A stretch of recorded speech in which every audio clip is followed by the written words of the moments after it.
हरे कृष्णा, राधे राधे। आप सभी का गीता क्लास में बहुत बहुत स्वागत है। ओम अज्ञानतिमिरन्धस्य ज्ञानञ्जनशलाकया चक्षुरुन्मिलितं येन तस्मै श्रीगुरुवे नमः। गुरुवे गौरचन्द्राय राधिकाय सदालये कृष्णाय कृष्णभक्ताय तद्भक्ताय नमो नमः। नमो विष्णुपादाय कृष्णपृष्ठाय भूतले श्रीमद्भक्तिवेदान्त नारायणीति नामिने श्रीकृष्णलीला कथने सुदाक्षं औदार्य माधुर्य गुणनिक्षुप्तं वरं वरेण्यं पुरुषमहन्तं नारायणं तं शिरसा नमामि। श्रीचैतन्यमनोभीष्टं स्थापितं येन भूतले स्वयं रूपकथं मह्यं ददाति स्वपदान्तिकम्।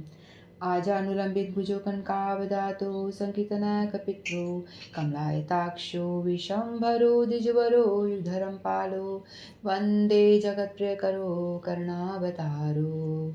नमो महावदन्याय कृष्णप्रेमप्रदायते कृष्णाय कृष्णचैतन्यनाम्ने गौरद्विषे नमः।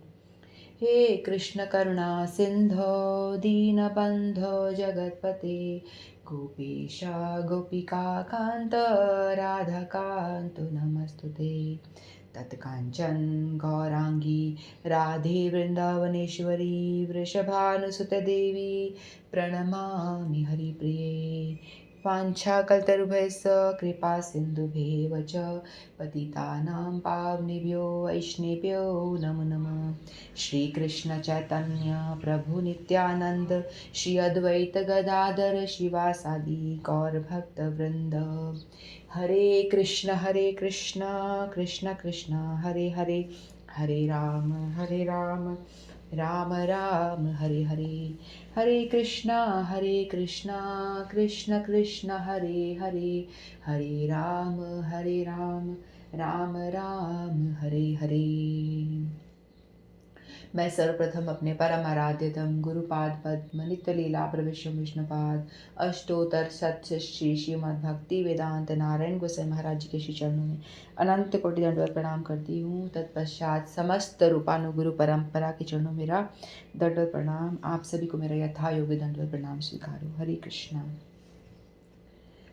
तो आज हम लोग भगवद गीता का श्लोक नहीं लेंगे और भगवद गीता के श्लोक के स्थान पर हम नवदीप धाम की महिमा के विषय में कुछ सुनेंगे, क्योंकि अभी गौर महाप्रभु का जन्म आने वाला है। चैतन्य महाप्रभु, श्री चैतन्य महाप्रभु को कहते हैं गौरांग महाप्रभु। तो उनके विषय में हम जानेंगे थोड़ा। नवदीप धाम के विषय में लोगों को इतना पता नहीं है ना, तो हम लोग उसको जानने का प्रयास करेंगे आप कि नवदीप धाम है क्या आखिर। बहुत सारे लोगों ने सुना ही नहीं है नवदीप धाम के बारे में, जहाँ तक मेरा ख्याल है। मुझे भी नहीं पता था, काफ़ी दिनों बाद में मुझे मालूम पड़ा कि नवदीप धाम ये है क्या, कौन सा धाम है ये। तो जैसे बताया गया है कि भगवान कृष्ण अलग अलग अवतार लेते हैं, तो लीलाधर श्री कृष्ण उन्होंने ही भगवान श्री चैतन्य महाप्रभु के रूप में अवतार लिया था। तो ये उन्होंने जब जन्म लिया था फाल्गुन मास की पूर्णिमा के दिन, होली के दिन उन्होंने जन्म लिया था। तो उनका जन्म हुआ था भारतवर्ष में, पश्चिम बंगाल में हुआ था उनका जन्म। तो ये नवदीप धाम है, यहाँ पे 9 द्वीप हैं, ठीक है। तो 9 द्वीप हैं और एक ये जो धाम है पूरा एक कर्णिका के समान, ये कमल पुष्प के समान है। तो बीच में जैसे कर्णिका होती है ना, वैसे बीच में कर्णिका है और आसपास 8 पंखुड़ियाँ हैं, 8 पंखुड़ियाँ हैं कमल के पुष्प की। तो जो बीच में कर्णिका है वो जो मेन जहाँ भगवान का जन्म होता है मायापुर धाम, उसको बोलते हैं अंतरदीप। तो वहाँ पे उनका जन्म हुआ था मायापुर नवदीप धाम में, अंतरदीप में। तो वो कर्णिका है, वो बीच में आती है और आसपास जो है उनकी 8 पंखुड़ियाँ हैं। 8 पंखुड़ियाँ हैं, वो अलग अलग द्वीप हैं। तो इस तरह से जो नवदीप धाम है वो एक कमल के पुष्प के आकार में है। यदि ऊपर से देखते हैं उनका मैप यदि देखते हैं तो वो कमल के पुष्प की तरह है, ठीक है। तो क्या होता है कि एक बार भगवान कृष्ण अपने धाम में बैठे होते हैं और बैठे बैठे सोच रहे होते हैं। तो बैठ के वो सोचते हैं कि जो लोग हैं बहुत ही मोह माया में फंसे हुए हैं और भव रोग से पीड़ित हैं। सबके सब भव रोग से पीड़ित हैं। तो भगवान कहते हैं कि जैसे डॉक्टर होता है, व्यक्ति को यदि कुछ पीड़ा होती है तो डॉक्टर के पास जाते हैं, डॉक्टर उनका बीमारी देखते हैं, उसके अकॉर्डिंगली दवाइयाँ देते हैं। यदि रोग थोड़ा सा कम है, हल्का रोग है, छोटा मोटा रोग है, बुखार है, सर्दी जुकाम है, तो उनको हल्की डोज की दवाई दे देते हैं। और थोड़ा ज़्यादा है तो थोड़ा हाई डोज देते हैं, और यदि और ज़्यादा बीमारी और अधिक गहरी है तो उसको हाई डोज देना पड़ता है, पावरफुल दवाई देनी पड़ती है ना। तो इसी तरह से ये जो रोग था, भव रोग, हर युग में व्याप्त था। सतयुग में भी था, त्रेता में भी था, द्वापर में भी था, और कलयुग में भी है वो भव रोग जो है। तो हर युग की जो दवाई भगवान ने दी थी, तो भगवान ने दी दवाई, जैसे सतयुग में भगवान ने बताया कि यदि आप तपस्या करते हो, ध्यान तप ये सब करते हो, तो आपको ये दवाई से लेने से, ये करने से आपका ये रोग जो है, भव रोग आपका ठीक हो जाता है।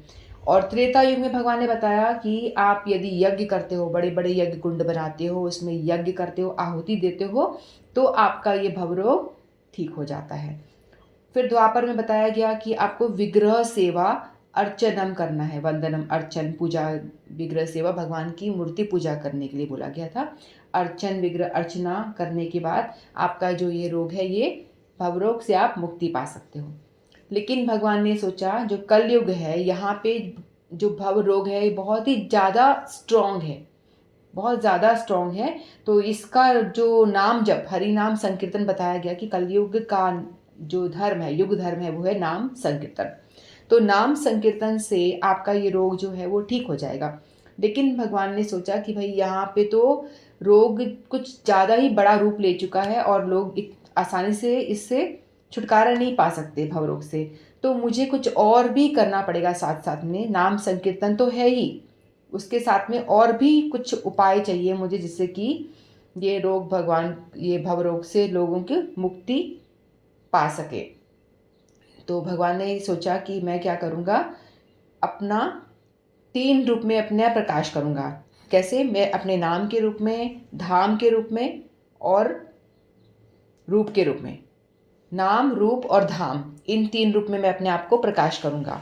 तो जो भगवान ने बोला, जो मेरा धाम होगा वो होगा नवदीप धाम, और जो नाम होगा वो होगा हरे कृष्णा महामंत्र, और जो मेरा रूप होगा वो होगा गौरांग महाप्रभु का रूप, महाप्रभु का रूप होगा, चैतन्य महाप्रभु का खुद का जो रूप है वो मेरा रूप होगा।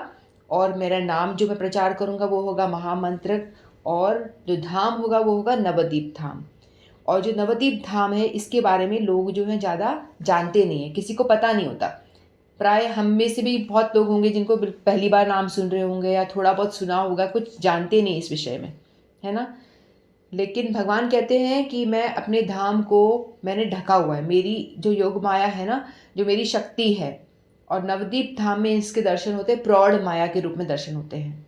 जो योग माया है, जिसके बारे में हमने कई दफ़ा बात की है ना, भगवान की माया है, माया शक्ति है, जो भगवान की छोटी बहन ही है, जो दुर्गा देवी है। तो वही उनके 2 फॉर्म में वो है, एक तो योग माया के रूप में है जो भगवान की, और जो लोग आना चाहते हैं उनको आने में हेल्प करती है। और जो भगवान से दूर जाना चाहते हैं वो महामाया के रूप में है, वो उनको भव सागर में फंसाए रखती हैं कि भाई फंसे रहे।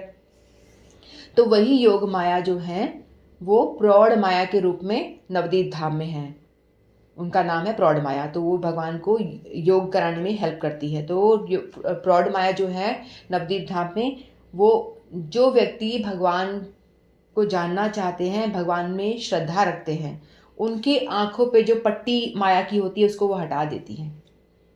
ठीक है, हम सभी की आंखों पे पट्टी लगी हुई है माया की, तो हम भगवान के दर्शन नहीं कर पाते, भगवान के विषय में हम सोच भी नहीं पाते, भगवान को हम जान नहीं पाते हैं।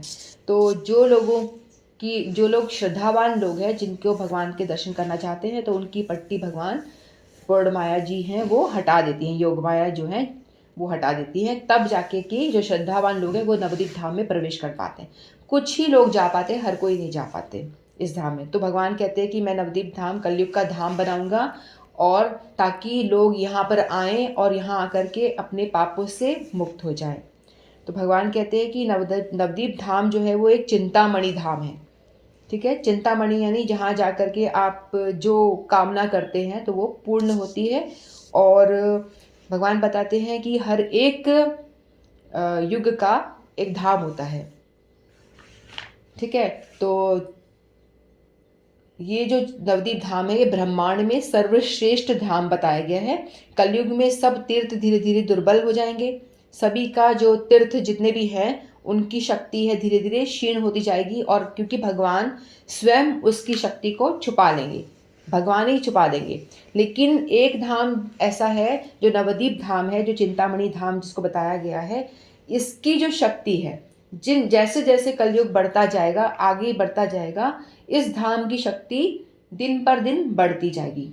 बाकी हर एक धाम का प्रभाव जो है वो धीरे धीरे क्षीण हो जाएगा, कम हो जाएगा, लेकिन नवदीप धाम की जो शक्ति है वो दिन पर दिन बढ़ती जाएगी, ऐसा भगवान ने बताया है। तो भागवत में भक्ति विनोद ठाकुर जी कहते हैं, श्रीमद् भागवत में आता है का विवरण कि जैसे 14 भुवन होता है, हमें पता है ना 14 भुवन होते हैं, उन सभी 14 भुवन में से जो पृथ्वी लोक है वो सर्वश्रेष्ठ है। 14 भुवन में से पृथ्वी लोक, 7 लोग ऊपर होते हैं और 7 लोग नीचे होते हैं, ऐसे कुल मिला के 14 भुवन होते हैं। बीच में पृथ्वी लोग आती है, दो ऊपर स्वर्ग लोग होते हैं और उच्च कोटि के उच्च लोग होते हैं, और नीचे जो होते हैं निम्न कोटि के जो लोग होते हैं, जैसे नरक आदि ये सब होते हैं। तो इन सब में से पृथ्वी लोक है वो श्रेष्ठ है, और पृथ्वी लोक में से भी उनमें पृथ्वी लोक में जम्मू द्वीप श्रेष्ठ है, और जम्बू द्वीप में से भारतवर्ष श्रेष्ठ है, और भारतवर्ष में बंगाल श्रेष्ठ है, और बंगाल में नदिया जिला श्रेष्ठ है, और नदिया जिला में नवदीप धाम श्रेष्ठ है। क्यों श्रेष्ठ है? क्योंकि यहाँ पे चैतन्य महाप्रभु ने अवतार लिया है। चैतन्य महाप्रभु ने गौरांग महाप्रभु के रूप में प्रकट होते हैं, इसीलिए सबसे श्रेष्ठ बताया गया। इस पूरे ब्रह्मांड में 14 भुवनों में भी सब जगह सबसे ज़्यादा श्रेष्ठ जो स्थान बताया गया, पश्चिम बंगाल बताया गया है। पश्चिम बंगाल में नदिया जिले में ये नवदीप धाम आता है, वो स्थान जो है सबसे श्रेष्ठ बताया गया है पूरे ब्रह्मांड में, क्योंकि वहाँ पे भगवान कृष्ण का मिलित अवतार वहाँ पे हुआ था। भगवान प्रकट हुए थे, राधा कृष्ण का मिलित अवतार जो है वहाँ पे प्रकट हुआ था। ठीक है, इसीलिए तो ऐसा अनंत संहिता में जो एक ग्रंथ है अनंत संहिता, वहाँ पे कथा आती है कि शिव जी पार्वती जी को कहते हैं, कथा सुना रहे होते हैं कि एक बार किस तरह से नवदीप धाम का प्रकट हुआ, कैसे नवदीप धाम प्रकट हुआ वो बताते हैं। तो एक बार शिव जी पार्वती जी से कहते हैं कि हे पार्वती देवी, आप एक कथा सुने कि एक बार कृष्ण लोक में क्या होता है, भगवान कृष्ण जो होते हैं, भगवान तो लीलाधर हैं, हमेशा लीला करते रहते हैं। तो क्या होता है, एक बार एक विरजा नाम की गोपी होती है, तो विरजा नाम की गोपी भगवान कृष्ण के साथ में लीला कर रही होती है। ठीक है, तो वहाँ लीला करते करते तो कुछ अन्य गोपियाँ जाके राधा रानी को बता देती हैं, खबर कहती हैं कि भाई भगवान ये जो कृष्ण है ना बड़ा नटखट है, ये लीला करता रहता है, आपको छोड़ के किसी और गोपी के साथ में जो जिसका नाम बिरजा है उसके साथ में वो लीला कर रहे हैं। तो राधा रानी को बड़ा गुस्सा आता है, वो मान कर लेती हैं और कहती है कि, और गुस्से में हाथ पैर पटकते हुए आती है कि मैं देखती हूँ अभी जाके उनको। तो वो कुंज में दौड़ी दौड़ी वहाँ जाती है, और जैसे ही विरजा गोपी को और भगवान कृष्ण को पता चलता है कि भाई राधा रानी आ रही हैं और बड़ी क्रोध में है और वो यहाँ पर चली आ रही हैं, तो वैसे ही कृष्ण तो क्या करते हैं, एकदम अंतर्ध्यान हो जाते हैं। और जो विरजा गोपी होती है उनको कुछ समझ नहीं आता क्या करे, तो वो क्या करती है, नदी का फॉर्म ले लेती है और वो बहना शुरू कर देती है। तो राधा रानी आके देखती है कि यहाँ पे तो कोई भी नहीं है, ना गोपी है ना कृष्ण भगवान है, कोई भी नहीं है। तो राधा रानी वहाँ बैठ जाती है और सोचती है कि ऐसा मैं क्या करूँ जिससे कि भगवान कृष्ण इधर उधर जाना बंद करे और मेरे साथ ही वो खुशी से रहें, और वो मतलब वो उनको प्रसन्न करने के लिए मैं ऐसा क्या करूँ। तो फिर राधा रानी क्या करती हैं, अपनी समस्त जो जितनी भी सखियाँ उनकी गोपियाँ होती हैं उनको बुलाती हैं, और उनको बुला करके सभी सखियाँ और गोपियाँ वगैरह राधा रानी की वहाँ आती हैं, और राधा रानी और गोपियाँ गंगा यमुना के बीच में आती हैं, यानी गंगा और यमुना के संगम जो स्थान है वहाँ पर आती हैं, और आकर के सोचती हैं कि हम क्या करें। फिर उनको दिमाग में ऐसा ख्याल आता है कि वो एक ऐसा स्थान बनाएंगी, बहुत ही सुंदर स्थान बनाएंगी जहाँ पे कि 9 द्वीप होंगे, और वो जो स्थान है बिल्कुल वृंदावन से अभिन्न होगा। अभिन्न यानी कि वृंदावन जैसा ही सुंदर होगा, जैसा वृंदावन मनोरम है ना, वहाँ पे वैसा का वैसा सुंदर एक द्वीप बनाती है वो, जहाँ पे गंगा जी हैं वो उस द्वीप को 9 भागों में डिवाइड कर देती हैं। ठीक है, वहाँ पे गंगा नदी बह रही है और गंगा नदी 9 भाग में 9 द्वीप हो जाते हैं, और वो जो स्थान है वो बहुत ही सुंदर है। वहाँ बड़ी सुंदर सुंदर पुष्प खिले हुए हैं, बहुत सुंदर कुंज बने हुए हैं, बहुत ही हरियाली छाई हुई है, पेड़ पौधे उगे हुए हैं, मंद मंद हवा बह रही है ना। मोर कोयल नाच रहे हैं, कोयल कुहू कुहू कर रही है, पक्षी सुंदर ध्वनि सुना रहे हैं, और बड़ी हरियाली है, बड़ी मतलब बहुत ही सुंदर मनोरम रूप है उस स्थान का, बड़ा ही सुंदर दृश्य है। तो राधा रानी बोलती कि ये मेरे हृदय से प्रकट हुआ है, मैंने इस स्थान को बनाया है। तो वो सुंदर जो स्थान होता है उसके बारे में जब कृष्ण को पता चलता है तो कृष्ण वहाँ पे खींचे चले आते हैं, और वो आकर उस स्थान को देखते हैं तो वो देखते हैं कि अरे वाह, ये तो बहुत ही सुंदर है, ये तो बिल्कुल वृंदावन धाम जैसा लग रहा है। तो वृंदावन धाम, तो उनको पूछते हैं ये इस जगह का नाम क्या है, तो राधा रानी कहती है ये नया वृंदावन है, नया वृंदावन है। तो इसका नाम है, यहाँ पे 9 द्वीप है, नया धाम है, नया वृंदावन धाम पे 9 द्वीप है, यहाँ पे नए 9 द्वीप है, इसलिए इसका नाम नवद्वीप हो जाएगा। तो भगवान कहते हैं कि ये तो आपके हृदय से प्रकट हुआ है, आपने हृदय से इसको बनाया है, बड़े प्यार से बनाया है मेरी सेवा के लिए, तो ये धाम ही आपके नाम से जाना जाएगा क्योंकि आपने निर्माण किया है इस नवद्वीप का। तो ये मेरा ये जो धाम है मेरा बहुत ही प्रिय धाम होगा, और मैं इसमें सदैव वास करूँगा। इसलिए जैसा ये आपने बनाया है आपको प्रिय है, उस तरह से ये धाम जो है मेरा भी बड़ा ही प्रिय होगा। तो इसका नाम होगा नवद्वीप, क्योंकि यहाँ पे 9 द्वीप्स हैं। तो इसलिए भगवान राधा रानी ने प्रकट किया था नवद्वीप धाम को, और 9 द्वीप हैं यहाँ पे। और जो 9 द्वीप हैं, जैसे हमको पता है ना, नवधा 9 भक्ति के 9 अंग होते हैं। तो 9 अंग क्या क्या है? श्रवणम, कीर्तनम, विष्णु स्मरण, पाद सेवन, अर्चनम, वंदनम, दास्यम, साख्यम, आत्मनिवेदन। ये नवदा भक्ति के 9 अलग अलग अंग हैं। ठीक है, तो ये जो 9 द्वीप हैं नवद्वीप धाम में, 9 द्वीप हैं। बीच में क्या आता है? कमल के पुष्प के समान है, बीच में जो कर्णिका है उसको बोलते हैं अंतरद्वीप। अंतरद्वीप यानी जहाँ पे भगवान कृष्ण ने जन्म लिया था, यानी चैतन्य महाप्रभु ने राधा कृष्ण के मिलित अवतार में जब एक हो जाते हैं तो वो यहाँ पे अवतार लेते हैं। तो इस अंतरद्वीप को गोकुल वन भी कहते हैं, क्योंकि जैसे वृंदावन में गोकुल में उनका जन्म होता है ना, मथुरा गोकुल में, तो उस तरह से यहाँ पे चैतन्य महाप्रभु का अंतरद्वीप में होता है, तो उसको कहते हैं गोकुल से ही अभिन्न है वो। ठीक है, तो अलग अलग द्वीप कौन कौन से हैं वहाँ पे मैं आपको बता देती हूँ, आपको थोड़ा सा नॉलेज हो जाए कि भाई क्या है। ठीक है, तो पूर्वी नवद्वीप धाम के पूर्वी तरफ 4 द्वीप हैं, और पश्चिम तट पे 5 द्वीप हैं। जो 4 द्वीप पूर्व तट पे हैं वो है अंतरद्वीप, सीमंत द्वीप, गौद्रुम द्वीप, मध्य द्वीप। ये 4 द्वीप हैं पूर्व साइड में। ठीक है, और पश्चिमी तट पे जो है वो है कौलद्वीप, ऋतुद्वीप, जन्हू द्वीप, मोदद्रुम द्वीप, एक मोदद्रुम द्वीप है, मोदद्रुम है, और एक है रुद्रद्वीप। तो ये 5 द्वीप हैं वो पश्चिम साइड में है, पश्चिम तट पे गंगा जी के, और गंगा जी के पूर्व तट पे ये 4 द्वीप हैं। और ये जो 9 द्वीप हैं ये सारे के सारे एक एक नवदा भक्ति को रिप्रेजेंट करते हैं। ठीक है, तो अंतरद्वीप है वो रिप्रेजेंट करते हैं आत्मनिवेदन। आत्मनिवेदन यानी अपने आप को पूरा भगवान के को शरणागत होना। फिर है सीमंत द्वीप, रिप्रेजेंट करता है श्रवणम, सुनना। जो हम सुनते हैं ना, भक्ति का एक अंग है, बहुत बड़ा अंग है सुनना, तो श्रवणम को रिप्रेजेंट करता है। फिर गौद्रुम जो द्वीप है वो कीर्तनम, जो कीर्तन करते हैं ना हम, भगवान की कीर्तन गाते हैं, वो कीर्तनम गौद्रुम द्वीप रिप्रेजेंट करता है। फिर है मध्य द्वीप, जो है वो रिप्रेजेंट करता है स्मरणम, स्मरण करना। ठीक है, यानी जो हमने सुना है उसको, जो कीर्तन करा है उसको स्मरण करना, सोचना। फिर जो कौलद्वीप है, कौलद्वीप में हमारा मठ है, हमारे गुरुदेव ने मठ बनाया है, वो कौलद्वीप में आता है, हम जब जाएंगे वहाँ जाएंगे। तो कौलद्वीप में है पाद सेवनम, पाद सेवन यानी भगवान की सेवा करना। फिर ऋतुद्वीप में है अर्चनम, विग्रह सेवा जो होती है, अर्चन, पूजा अर्चना करना। और जन्हू द्वीप में वंदनम इसको रिप्रेजेंट करता है। मौद्रधूम द्वीप में दास्यम और रुद्र द्वीप में सख्य, सख्य जो भगवान के साथ सखा भाव होता है ना, साख्यम।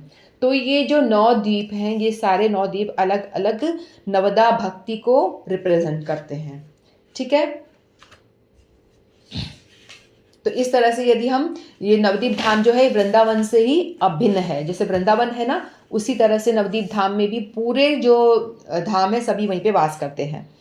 ठीक है, तो अलग अलग जो हर युग में भगवान किसी ना किसी रूप में वहाँ पे आते हैं। तो सतयुग में भगवान आते हैं नरसिंह देव के रूप में, तो वहाँ पे नरसिंह पल्ली है, नरसिंह देव पल्ली नाम का एक स्थान है जहाँ पे नरसिंह देव का विग्रह है, तो उसको उग्र नरसिंह भी एक जगह है। तो वहाँ पे भगवान जब उनको हिरण्यकश्यप का वध करते हैं ना, उनका वध करने के बाद में वहाँ आकर नरसिंह पल्ली, वहाँ उस स्थान पे आके नरसिंह देव आते हैं, वहाँ पे विश्राम करते हैं, सतयुग में आते हैं। ठीक है, हिरण्यकश्यप का वध करके वहाँ आकर के वहाँ पे स्थान, वहाँ पे विश्राम करते हैं, जो वो नरसिंह देव पल्ली के नाम से वहाँ पे स्थान है। फिर त्रेता युग में भगवान आते हैं रामचंद्र के रूप में, रामचंद्र जी ही वहाँ पे पधारते हैं त्रेता युग में, मौद्रद्रुम द्वीप में आते हैं, मौद्रद्रुम द्वीप। वहाँ पे जब भगवान आते हैं ना, एक टाइम पे त्रेता युग में भगवान नवद्वीप में पहुँचते हैं, तो वहाँ आकर के भगवान क्या करते हैं, वहाँ पे मंद मंद मुस्काना शुरू कर देते हैं। तो सीता जी बोलती हैं कि भाई आप क्यों मुस्करा रहे हो इतना, तो कहते हैं कि मुझे कुछ बात याद आ गई। तो बोलते क्या याद आ गई, तो मैं आपको बताता हूँ हे देवी। सीता जी को कहते हैं कि कलयुग में मैं यहाँ पर अवतार लूँगा। राम जी कहते हैं कि कलयुग में, श्री रामचंद्र जी बोलते हैं कि कलयुग में अवतार लूँगा और मैं चैतन्य महाप्रभु के रूप में, आप भी आओगी मेरे साथ में, और आपको जैसे आप अभी मुझे छोड़ करके चली जाती हो ना, रावण ले जाता है तो मैं विरह में बहुत तड़पता हूँ, आपके विरह में रहता हूँ ना, राम जी सीता जी के लिए विरह में रहते हैं, सीता के ढूंढते रहते हैं, उस तरह से अब उल्टा होगा, अब मैं चला जाऊंगा और आप मेरे विरह में रहोगी, आप मेरे विरह में तड़पोगी।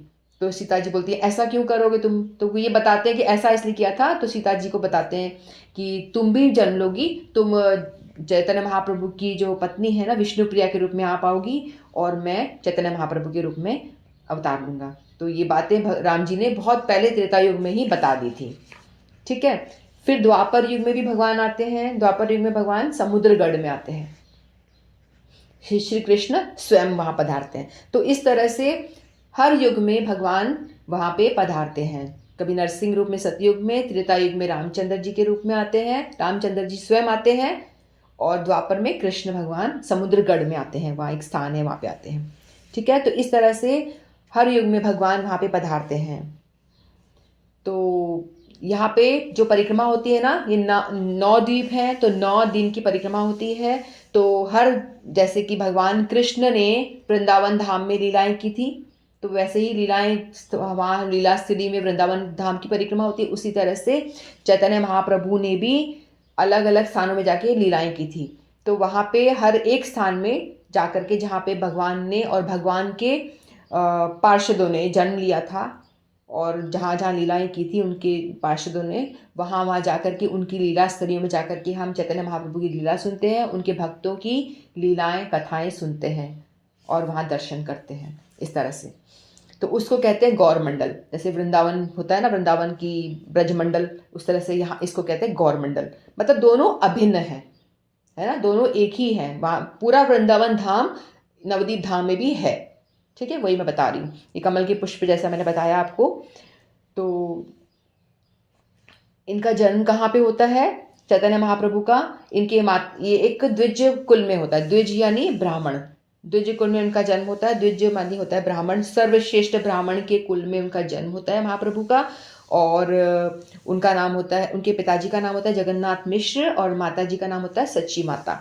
ठीक है, तो सची माता जो है वो ये यशोदा माँ से अभिन्न है। यशोदा माँ ही सची माता के रूप में जन्म लेती हैं। और जो वृषभान, क्या नाम है उनके, नंद बाबा हैं, वो जगन्नाथ मिश्र बन के जन्म लेते। जैसे होता है ना कि एक्टिंग करते हैं तो एक्टर्स आते हैं, उसी सेम तरीके से ये सारे, वही सारे जो लोग होते हैं ना, यशोदा मैया, नंद बाबा और राधा रानी, कृष्ण भगवान और उनके सखा सखियाँ, ये सभी लोग कुछ ना कुछ बन करके महाप्रभु की लीला में भी आते हैं। ठीक है। जैसे राय रामानंद हैं, उनके पार्षद हैं उनके, तो वो बन के आते हैं, कौन सी सखी बन के आते हैं, एक होता है स्वरूप दामोदर, वो बन के आती है ललिता सखी। राय रामानंद जो बनते हैं वो विशाखा सखी होती है, वो बनकर आती हैं। ऐसे अलग अलग सखियाँ अलग अलग रूप लेके आते हैं। जगदानंद प्रभु वो बन के आते हैं, सत्यभामा जो थी वो। ऐसे अलग सभी लोग कुछ ना कुछ बन करके लीला में पार्ट लेने के लिए अलग अलग रूप में उनके भगवान के पार्षद बन के वो आते हैं। जैसे मुरारी गुप्त है, हनुमान जी है ना, राम जी के साथ हनुमान जी रहते हैं हमेशा, उस तरह से मुरारी गुप्त बन के चैतन्य महाप्रभु की लीला में वो आते हैं। इसमें वो हनुमान जी का अवतार है। इस तरह से सभी लोग अपना अवतार ले लेकर के यहाँ पे भगवान की लीला में सहायक करने के लिए, सहयोग करने के लिए सभी लोग आ जाते हैं इस तरह से। ठीक है। पिताजी मैंने बताया जगन्नाथ मिश्र, माता जी बताया सची माता, और मायापुर धाम में जो गोकुल से अभिन्न है, जिसको अंतरदीप में है, वो वहाँ पे वो प्रकट होते हैं।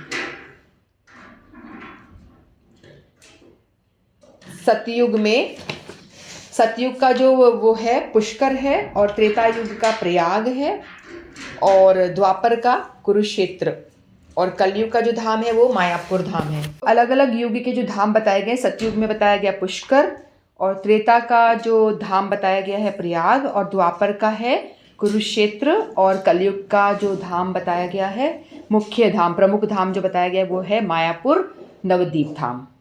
ठीक है। तो इसीलिए हम लोग को वहाँ पे जरूर जाना चाहिए, क्योंकि ये गुप्त है, बहुत सारे लोगों को पता नहीं है। जो लोग बहुत ही सौभाग्यशाली हैं, और शिव जी बताते हैं कि हर किसी को इस बारे में पता नहीं होगा, ये गुप्त रूप में है। ये बहुत ही चुनिंदा लोग हैं जो भगवान के कह लो कि प्रिय कह लो, भगवान जिन पर कृपा करना चाहते हैं उन्हीं को मालूम पड़ता है। उनमें से आप सारे हो जिनको आपको पता चल रहा है। ठीक है। अन्यथा आप किसी को पूछोगे तो लोग बोलेंगे पता नहीं क्या है नवद्वीप धाम, कोई नहीं जानेगा इस बारे में। तो वैसे ही वहाँ पे बहुत सारी नदियाँ, जो पवित्र नदियाँ हैं, वो सारी नदियाँ भी वहाँ वास करती हैं। 16 अलग अलग नदियाँ हैं, उनमें से है अलकनंदा, भागीरथी, यमुना, भोमवती, कावेरी, सरस्वती, ताम्रपूर्णी, ब्रह्मपुत्र, सरयू, गंगा, मानस गंगा, फिर नर्मदा, गोदावरी, मंदाकिनी, है ना। ऐसे बहुत सारी, विंध्याचली, ऐसे बहुत सारी नदियां हैं। 16 नदियां पूरी वहाँ पर हैं, लेकिन अभी लुप्त हो गई हैं, कुछ कुछ ही रह गई हैं। बाकी वो सब वहाँ पे विद्यमान हैं, मतलब लुप्त हो जाता है ना धाम, उस तरह से। और जितने भी तीर्थ हैं वो सारे तीर्थ वहाँ आकर के वास करते हैं। जितने भी तीर्थ हैं और जितनी भी नदियाँ हैं, और जो भी साधु संत वगैरह हैं, भविष्य में तो आके वहीं पे वास करेंगे सबसे ज़्यादा। और वहाँ पे अपराध भंजन, यानी वहाँ पे चैतन्य महाप्रभु जो है ना बहुत ही कृपालु हैं। तो वो क्या करते हैं, अपराध भी नहीं लेते। जैसे हम लोग जीव हैं बहुत, जैसे वृंदावन धाम में हम जाते हैं ना, वहाँ यदि हम कोई गलत काम करते हैं, ऐसे कहते हैं कि वृंदावन धाम में आप जा करके एक हरि नाम करोगे तो उसको आपको 1000 टाइम ज़्यादा फल मिलने वाला है। 1 हरिनाम इक्वल टू 1000। लेकिन यदि आपने वहाँ जाकर कुछ किसी के प्रति अपराध कर दिया, कुछ गलत किसी के लिए बोल दिया, चुगली कर ली, या कुछ भी अपराध कर दिया, तो आपको उतना नेगेटिव पॉइंट्स भी मिलते हैं। जैसे पॉजिटिव आपको ज़्यादा बढ़ता है ना, उसी तरह से नेगेटिव भी आप उतने ही चले जाते हो, ऐसा है। तो इसलिए कहते हैं वृंदावन में जाओ तो बड़े सावधान रहो, किसी के प्रति कुछ गलत अपराध मत करो, कुछ गलत काम मत करो, सावधान रहो, क्योंकि आपकी भक्ति डाउन भी चली जाएगी उतनी जल्दी से। तो इसलिए कि नवद्वीप धाम में भगवान को पता है कलयुग का धाम है, तो भगवान जानते हैं कि कलयुग के जीव तो अपराध करे बिना रहेंगे नहीं, वो तो अपराधी ही है ना। तो वो लोग, इसलिए भगवान ने बोला वहाँ जाके आप अपराध करोगे तो भगवान वो धाम अपराध नहीं लेता। तो इसलिए कलयुग के लोगों के लिए बड़ा सूटेबल है ये धाम। तो आप जाके वहाँ पे अपराध कर, जैसे हमारा स्वभाव ऐसा है ना कि करते ही हैं, जानबूझ के नहीं, हमसे होता ही है अपराध। तो हम लोग अपराध करते हैं, तो वहाँ जाके हम रहते भी हैं ना, तो अपराध होता भी है, तो धाम वो अपराध हमारा क्षमा कर दे। जैसे चैतन्य महाप्रभु बहुत ही कृपालु है ना, क्योंकि राधा रानी का भाव लेकर आए हैं। राधा रानी बहुत कृपालु है ना, इसीलिए तो धाम जो है अपराध नहीं लेता है। और इसलिए वहाँ पे जाके हमें वास करना चाहिए। और वहाँ जाके आपको सोते हो तो आपको समाधि का फल मिलता है, वहाँ पल एक एक पग चलते हो तो आपको कई कई हज़ारों तीर्थों का फल मिलता है ना। इस तरह से बहुत वहाँ जाके, क्योंकि और सारे देवी देवता भगवान के दर्शन करने के लिए सारे तीर्थ वहाँ पहुँच जाते हैं। इस समय जब महाप्रभु का जन्म होने वाला होता है तो पूरे जितने भी ब्रह्मांड के तीर्थ हैं सभी लोग वहाँ आ जाते हैं। अदृश्य रूप में सभी देवी देवता वहाँ पे विद्यमान होते हैं। तो इसीलिए वहाँ कहा गया है कि आपको हर तीर्थों का लाभ मिल जाता है वहाँ जाने मात्र से, क्योंकि आप हर तीर्थ वहाँ पे ऑलरेडी मौजूद है, तो आपको वहाँ हर तीर्थों का जाने का पुण्य मिलता है, क्योंकि वहाँ पे साक्षात सभी प्रेजेंट हैं। तो जो वृंदावन के द्वादश वन है ना वहाँ पे, और जो जो पवित्र स्थलियाँ हैं वो सारे यहाँ पे नवदीप धाम में विराजमान हैं। और जो 7 पुरियाँ हैं ना, जो 7 शहर बोले गए ना पवित्र, वो जैसे मथुरा, द्वारका, अयोध्या, हरिद्वार, काशी, अवंती, काची, ये सारे स्थान भी नवदीप धाम में विराजमान है। यानी हर चीज़ वहाँ पे, हर एक स्थान, हर एक तीर्थस्थली वहाँ पे विराजमान है। ठीक है। तो गोकुल महावन जो है वो अंतर्दीप को कहते हैं, क्योंकि वहाँ पे भगवान का जन्म हुआ, भगवान वहाँ प्रकट हुए थे। जो मधुबन है वृंदावन में, मथुरा, वो भी यहाँ पर है। फिर पृथुकुंड वो भी है। नंदगांव गोद्रुम द्वीप में है। बहुलावन कोल द्वीप में है।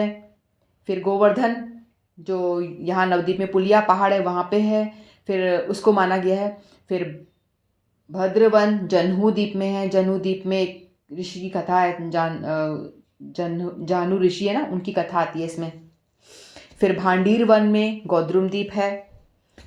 गोद्रुम द्वीप को भांडीर वन से अभिन्न माना गया है। काम्यवन यानी महत्वपुर, तालवन, मायावाड़ी माठ, फिर बेलवन जो वृंदावन में है वो है रुद्रद्वीप, रुद्रद्वीप। फिर खादीर वन, चंपाहाटी मठ, ये वहाँ पर जो स्थान है, राधाकुंड, ऋतुद्वीप। तो ये सारे जितने भी 12 वन हैं वो सारे नवद्वीप में भी हैं। यानी आप यदि नवद्वीप की परिक्रमा करते हो तो आपकी पूरी परिक्रमा वृंदावन धाम की भी हो जाती है। तो इस तरह से जो 4 संप्रदाय हैं, हमने पता है ना, भगवान ने जो 4 मुख्य संप्रदाय बताए थे, भगवद गीता में भी आया था। जैसे उसके जो उनके आचार्य हैं, रामानुजाचार्य, मध्वाचार्य, जो गौड़ीय संप्रदाय के जो हमारा संप्रदाय है उनके बनाने वाले जो हैं उनके प्रमुख मध्वाचार्य, फिर विष्णु स्वामी जो रुद्र संप्रदाय के, फिर निम्बार्क संप्रदाय, ये जो 4 संप्रदाय, इनके ये सारे जो ये आए थे संतगण आचार्य नवदीप धाम में आए थे। ठीक है। तो नित्यानंद, सबसे पहली जो परिक्रमा हुई थी ना नवदीप धाम की, वो किसने की थी? नित्यानंद प्रभु ने की थी और जीव गोस्वामी को कराई थी। जो ये 6 गोस्वामी गण है ना, ये चैतन्य महाप्रभु ने ही इनको आदेश दिया था। इन्हीं के ही जन थे। जैसे 6 गोस्वामी जो हम देखते हैं ना, 6 गोस्वामी होते हैं, और ये सभी ने रूप सनातन, भट्ट रघुनाथ हम बोलते हैं वो, ये वाले, तो उसमें से जीव गोस्वामी भी हैं। ये इनको भगवान चैतन्य महाप्रभु ने ही कहा था कि अब वृंदावन में जाओ, आप वृंदावन धाम का प्रकाश करो। वृंदावन धाम भी लुप्त हो गया था, है ना, 5000 साल बाद में सब लुप्त हो गया था। तो महाप्रभु ने कहा था कि आप सब लोग अलग अलग जगह जा कर के वृंदावन धाम का प्रकाश करो। फिर उन लोगों ने वहाँ जा कर के स्थलियों का, राधा कुंड का प्रकाश किया, और हर एक स्थली का वृंदावन धाम का प्रकाश इन 6 गोस्वामी ने किया था, जो कि महाप्रभु के गण थे, उन्हीं के ही पार्षद थे। ठीक है। तो इस तरह से हम देखते हैं कि नवदीप धाम जो है बिल्कुल वृंदावन धाम से बिल्कुल अलग है, कोई इसमें अंतर नहीं है। और चैतन्य महाप्रभु कैसे आए, क्यों आए, ये थोड़ा सा अपन बात कर लेते हैं। तो चैतन्य महाप्रभु एक बार क्या होता है कि वो बैठे होते हैं, एक टीले पे बैठे होते हैं, और टीले पे बैठे होते हैं, बैठे बैठे वो देखते हैं कि उनकी जो प्रतिबिंब है वो टीले पे पड़ रहा है। तो वो देखते हैं कि भाई ये कौन है, ये इतना सुंदर, कृष्ण भगवान, चैतन्य महाप्रभु कृष्ण भगवान गोलोक धाम में बैठे होते हैं टीले पर, और उनका प्रतिबिंब पड़ रहा होता है सामने। तो वो देखते हैं ये इतना सुंदर जो है ये प्रतिबिंब, ये कौन है इतना सुंदर पुरुष या बच्चा है जो भी। तो फिर वो देखते हैं कि फिर गोपी को जा रही थी, उनको पूछते हैं कि भैया कौन है, बोलते कि, फिर वो गोपी हंसने लग जाती है। तो बोलते कि क्यों हंस रही हो? बोलते हैं कि देखो यही तो बात है कि तुम भगवान हो और तुम अपना आस्वादन खुद नहीं कर सकते हो, तुम अपने रूप का आस्वादन नहीं कर सकते, तुम्हें पता भी नहीं कि तुम्हारा रूप है, इतना सुंदर रूप है, तुम ही हो ये, जिससे तुम खुद मोहित हो रहे हो अपने रूप को देख करके, ये तुम खुद ही हो। तो बोलते कि यही तो तुम्हारी परेशानी है, तुम भगवान की, हम जो भक्त लोग होते हैं आपको देख करके हम अब तुम्हारे रूप का आस्वादन करते हैं और भक्ति में लीन रहते हैं और हमें बड़ा आनंद आता है, लेकिन तुम वो कर ही नहीं सकते, तुम अपने रूप का आस्वादन ही नहीं कर सकते। तो श्री कृष्ण बोलते हैं ये तो फिर मुझे भी करना है, मेरा रूप इतना सुंदर है तो मुझे भी अपने रूप का आस्वादन करना है। फिर वो देखते हैं कि राधा रानी, 3 कारण होते हैं कि चैतन्य महाप्रभु इस धरती पे प्रकट होते हैं। 3 कारण कौन कौन से होते हैं? पहला कारण ये होता है कि वो सोचते हैं कि जब ब्रजलीला में भगवान आते हैं तो वो 3 इच्छा उनकी पूरी नहीं हो पाती, वही 3 कारण होते हैं। पहली होती है कि पहली इच्छा ये कि राधा रानी के प्रेम की क्या महिमा है, कि राधा रानी मुझसे इतना प्रेम करती हैं, उसकी क्या महिमा है। तो एक बार क्या होता है कि भगवान कृष्ण की गोदी में राधा रानी बैठी होती है, सिर रख के लेटी होती हैं, और उतने में ही एक भंवरा आता है। भंवरा आता है, आकर के राधा रानी के चरण बहुत ही सुंदर कमल जैसे हैं, तो उनके बहुत ही कोमल चरण है, तो उनके कमल रूपी चरण पे बैठ जाता है भंवरा। तो जैसे ही बैठता है तो वो बार बार हटा रही होती है उनको। तो कृष्ण अपने किसी एक उनको बोलते हैं सखा को कि भाई देखो, सुदाम सखा है, उनको बोलते हैं कि आप इसको डंडे से भगा दो। तो जो उनका भंवरे का एक नाम होता है मधुसूदन, तो वो उनको कहते हैं कि डंडे से उसको भगा देते हैं ऐसे करके। फिर वो कहते हैं कि कृष्ण मैंने मधुसूदन को भगा दिया, ऐसे बोलते हैं, कृष्ण मैंने मधुसूदन को भगा दिया। तो मधुसूदन एक नाम भगवान कृष्ण का भी है। तो जैसे ही कृष्ण ये राधा रानी सुनती मधुसूदन भगा दिया, मधुसूदन चला गया, मधुसूदन चला गया, ऐसे करके राधा रानी एकदम विरह में आ जाती कि, और वो कृष्ण की गोदी में ही सरक के सो रही हैं, उन्हीं के साथ में हैं, और लेकिन वो इतनी विरह में हो जाती हैं, रोना शुरू कर देती हैं, बहुत भाव में हो जाती है कि मधुसूदन चले गए, मधुसूदन कहाँ गए, मधुसूदन कहाँ गए, ऐसे करके रोना शुरू कर देती हैं। तो वो बता रहे कि भाई मधुसूदन तो, कृष्ण बता रहे कि मैं ही तो हूँ मधुसूदन, मैं यहीं पे हूँ, लेकिन राधा रानी मान ही नहीं रही है, कहते कि नहीं मधुसूदन कहाँ चले गए, मधुसूदन कहाँ गए। तो कृष्ण बड़े आश्चर्यचकित हो जाते हैं कि भाई, कि मैं सामने बैठा हूँ और मैं सामने बैठा हुआ हूँ और ये मुझसे विरह कैसे फील कर रही है, मेरे सामने होते हुए भी मुझसे कैसे विरह फील कर सकती हैं। तो बड़ा ही, जब वो बता रहा हूँ कि मैं इधर हूँ, मैं उधर हूँ, वो मान ही नहीं रही, नहीं नहीं मधुसूदन गए, मधुसूदन चला गया, मधुसूदन चला गया, रो रही है खूब ज़्यादा। तो भगवान बड़ी आश्चर्यचकित हो जाते हैं, ये कैसा प्रेम है भाई, कि मैं साथ में बैठा हूँ और मेरे ही विरह में वो इतनी ज़्यादा वो हो रही हैं। तो भगवान,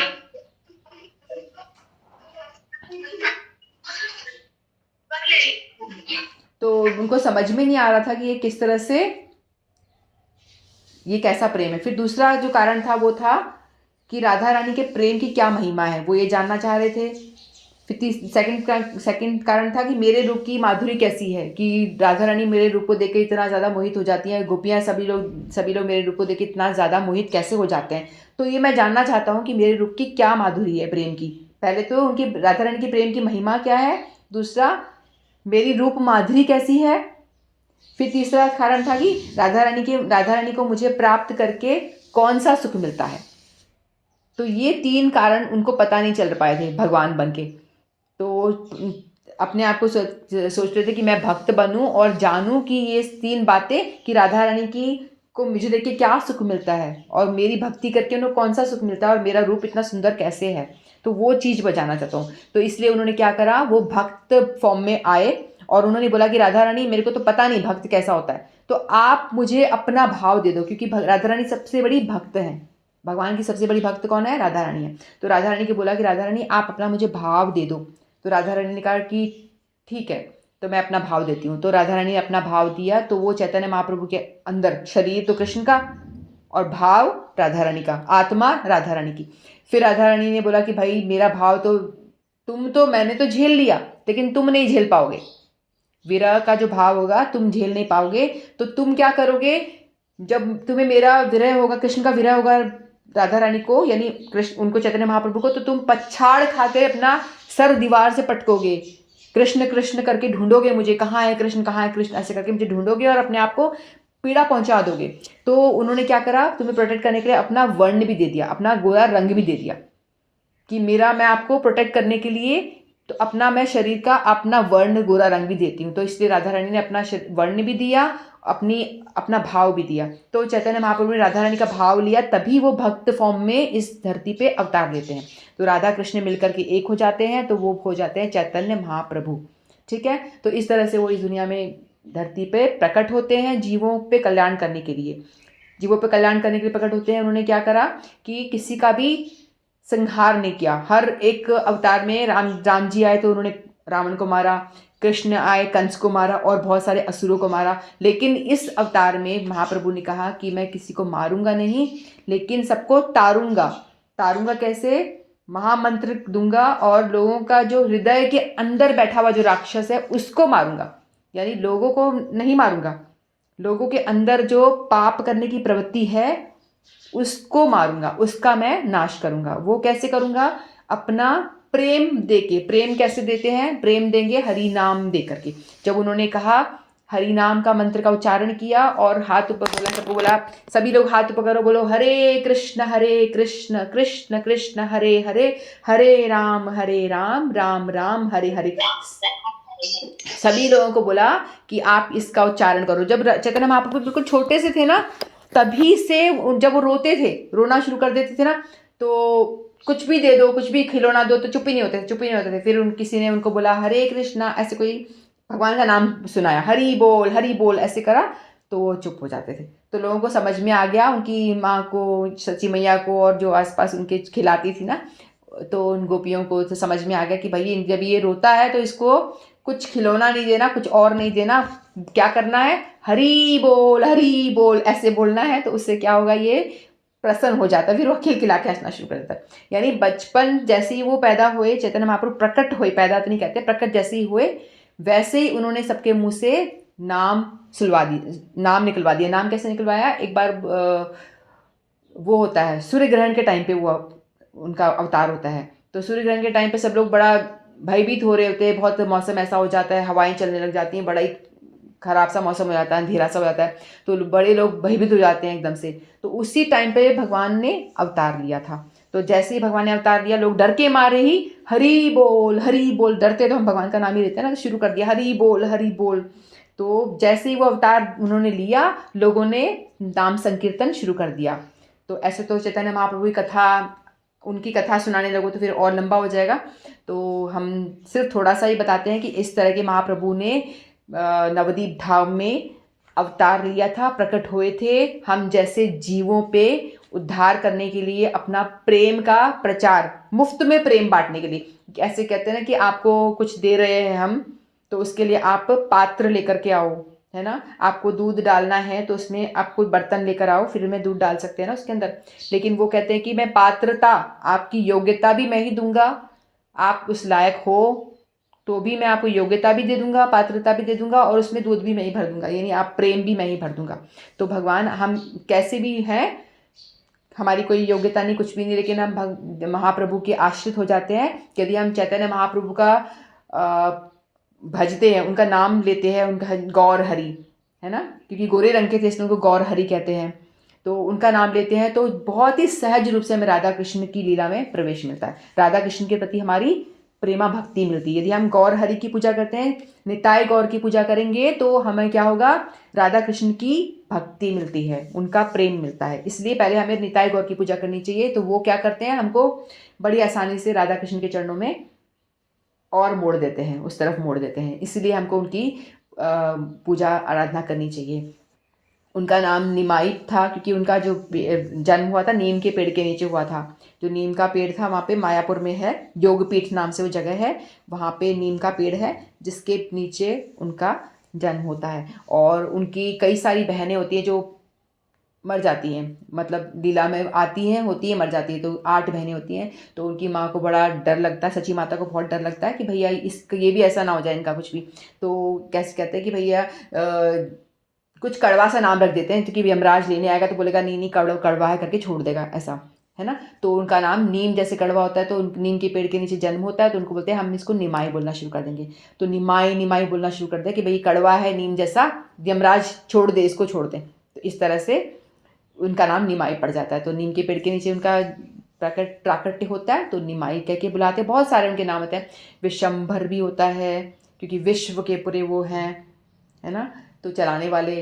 तो इस तरह से फिर एक चैतन्य महाप्रभु, जब वो संन्यास ले लेते हैं तो चैतन्य महाप्रभु नाम पड़ता है। तो इस तरह से उनकी लीलाएं बहुत सारी आती हैं। उन्होंने जैसे भगवान कृष्ण ने लीलाएं करी, कपड़े चुराए, माखन चुराया, ऐसी उन्होंने भी बहुत सारी नटखट लीलाएं बचपन में उन्होंने भी भगवान कृष्ण की तरह ही बहुत सारी की थी।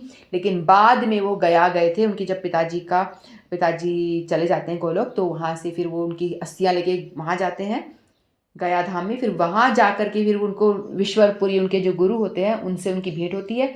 उसके बाद में वहाँ कोई गोपी गीत गा रहा होता है, तो जैसे ही गोपी गीत गा रहा होता है तो उनके दिमाग स्मरण में पूरा कृष्ण लीला आ जाती है, तो एकदम से वो हो जाते भाव विभोर, किसने मुझे ये सुनाया। फिर उसके बाद से फिर वो एकदम सीरियस निमाय बन जाते हैं, यानी चैतन्य महाप्रभु बन जाते हैं। फिर उसके बाद में उन्होंने भक्ति करनी शुरू करी बहुत ही ज़ोर शोर से, राधा रानी की कृष्ण राधा रानी के भाव में भगवान कृष्ण की, जगन्नाथ जी की भक्ति करते हैं वो। तो इस तरह से फिर उनकी लीलाएं शुरू हो जाती हैं। तो हम चैतन्य महाप्रभु को प्रणाम करते हैं, नवदीप धाम को प्रणाम करते हैं और महाप्रभु से कहते हैं कि जिस तरह से आपने नाम संकीर्तन का प्रचार किया था उसका एक छींटा हमारे ऊपर भी पड़ जाए, थोड़ा सा उस प्रेम जो आपने सबको बांटा था, उन्होंने जानवरों तक को प्रेम बांटा था, है ना, सबको प्रेम। जो भी जानवर भी जैसे जंगल से गुजर जाते तो शेर भी होता था ना, वो अपना स्वभाव भूल करके वो भी हाथ ऊपर करके ऐसे नाचना शुरू कर देता था। तो सारे जानवरों तक को उन्होंने प्रेम में विभोर कर दिया था। तो हम जैसे पत्थर हृदय वाले जो लोग हैं, हम पे भी थोड़ा सा छींटा डाले ताकि हम लोग का पत्थर जैसा दिल थोड़ा सा पिघले और नाम के प्रति हमारी रुचि हो और हरि नाम हम भी करें और हम भी कुछ भगवान की ओर बढ़ने का प्रयास करें। ठीक है, तो मैं इतना ही करके अपनी वाणी को विराम देती हूँ। वांछा कतरुभ्यस्य कृपा सिंधुभ्येव च पतितानां पावनेभ्यो वैष्णवेभ्यो नमो नमः। श्रीमद् भगवद गीता की जय, श्री चैतन्य महाप्रभु की जय, नवदीप धाम की जय, आप सभी की जय। हरे कृष्णा।